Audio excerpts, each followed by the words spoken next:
Hello, I'm Carol Bordeaux, a volunteer for the United States Forest Service at the Tallac Historic Site, and it is my pleasure to show you the Pope House.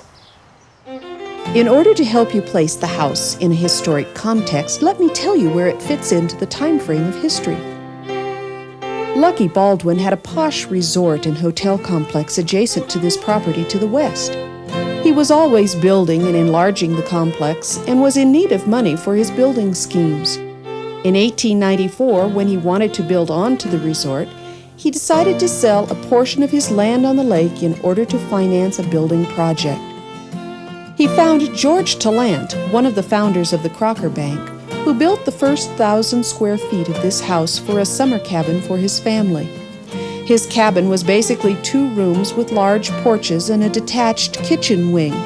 After 5 years, Mr. Tallac sold the house to Lloyd Tevis, an original director of Wells Fargo Bank. The Tevis family did an extensive remodel on the house in 1899 and during several succeeding summers. Most of what we see today was built at that time. Mr. Tevis went bankrupt in 1913 and the estate went into receivership. Following many years of litigation, the bank sold the property to George Pope in 1920. Mr. Pope was one of the original owners of the Pope and Talbot lumber and shipping firm, which still operates today as an extremely successful family business. The Pope family used the estate as a summer retreat from 1920 to the 1960s when the United States Forest Service acquired it. Let's go into the house and see how the Tevis and Pope families spent their summers and what kind of changes have been made over the years of its use.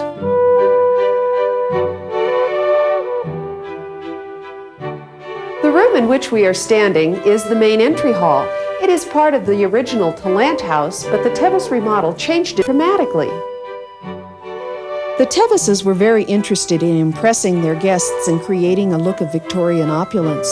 This room was not manufactured here in the Tahoe Basin, but in San Francisco. All the bits and pieces of the coffered ceiling and the tooth-like dentils that circled the room were milled in the city, packed into shipping crates, put onto the railroad and shipped to Truckee. There they were freighted by wagon over the hill to Tahoe City at the north end of the lake, where the crates were loaded onto a lake steamer and brought the length of the lake where they were unloaded right outside on the beach. The workmen then simply had to put the pieces together like a jigsaw puzzle. The woodwork in this room is all cedar, and the workmanship is very detailed.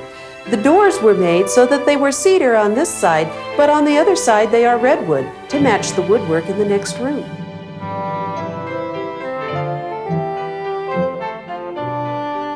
This is the beautiful redwood living room. At the time of this filming, none of the furnishings in the house are original. The house was completely empty when the Forest Service took possession and has been decorated with donations. We will replace things that are not appropriate for the time period as donations are made available. As we walk to the other end of the room, we pass the remarkable hand-carved redwood bookcase. This bookcase was made so that the smaller, lighter books were placed on the top shelves and the heavy tomes would fit better and always be placed on the bottom shelves. We are in the early stages of restoration at the Tallac Historic Site, and although some of the house is beautiful, some of what you see may shock and astound you. But remember, this is a restoration in progress, not a restoration completed. The house has 4 bedrooms, 3 bathrooms, and 2 other rooms upstairs whose uses have changed over the years.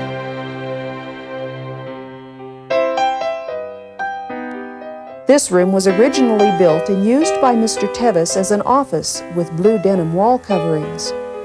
It has a connecting passage to the bedroom on the other side of the staircase, but that was later closed off and the room was used as a bedroom, and then, later still, as a nursery. Here we see a significant amount of damage that has yet to be restored. Roof leakage has damaged the ceiling and walls, and we need to use our imagination to find its former opulence. This poor condition, however, allows us to discover how the house was made. Here on the walls we see the rough-cut timber that came straight from the local mills.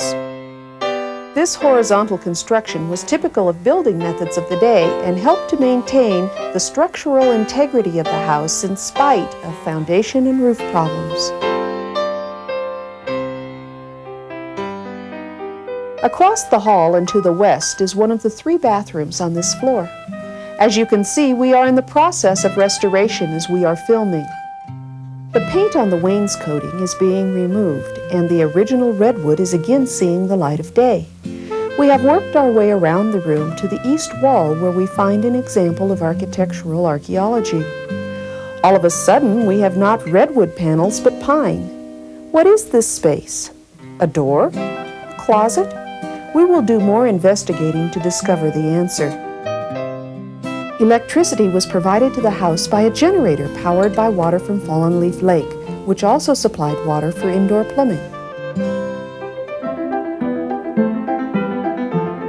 This is an example of one of the 4 original bedrooms on the 2nd floor. There are a number of interesting features to this room. Notice the closets. The arched door design was one of the architectural features that helped to place the house on the National Register of Historic Places in 1986.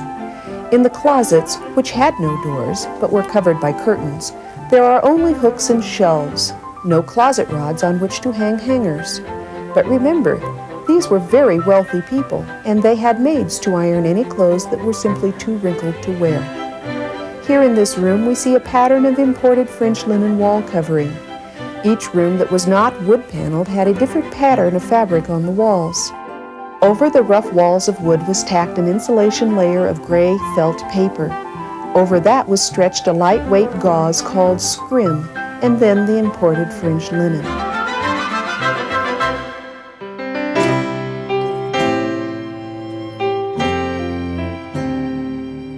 The Popes constructed the sleeping porches, one of the few additions that they made to the house. The porches provided additional sleeping area as well as light and fresh air to the 2nd floor. There were originally matching porches on either end of the house. In 1982, a tree fell in a windstorm and destroyed the other sleeping porch. We'll return downstairs now, and I'll show you the social center of the house.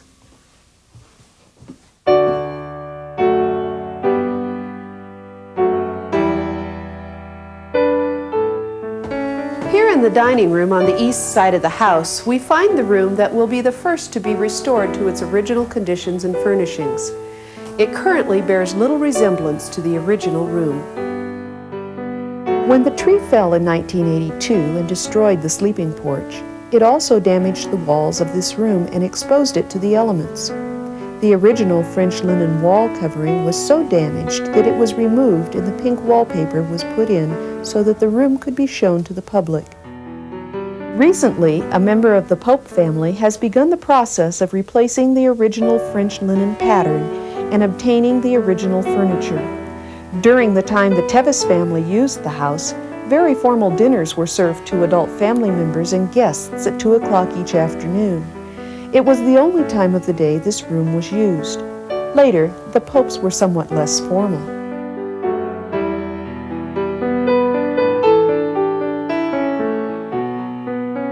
From the dining room, we enter the servants' world, the butler's pantry. This is the place where the family's good china and serving pieces were stored. From here, the butler served the food which was prepared in the kitchen wing.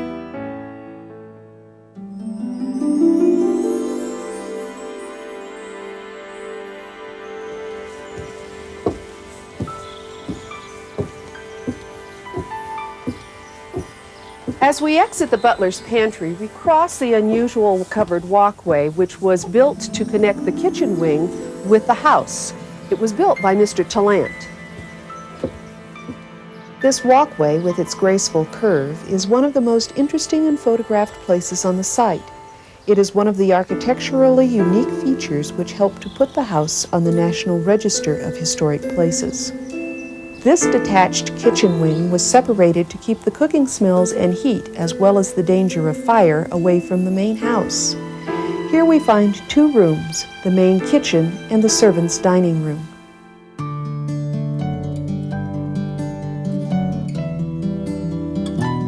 The servants' dining room is off the kitchen. It is too small to seat the 35 to 40 servants, and in the early days, the children of the family and guests, that were here when the family was in residence, so they must have eaten in shifts. The foundation and floor in this room are in very poor condition, and as soon as the main house foundation is restored, we will start in this wing. All major structural repairs are scheduled for completion by the turn of the century.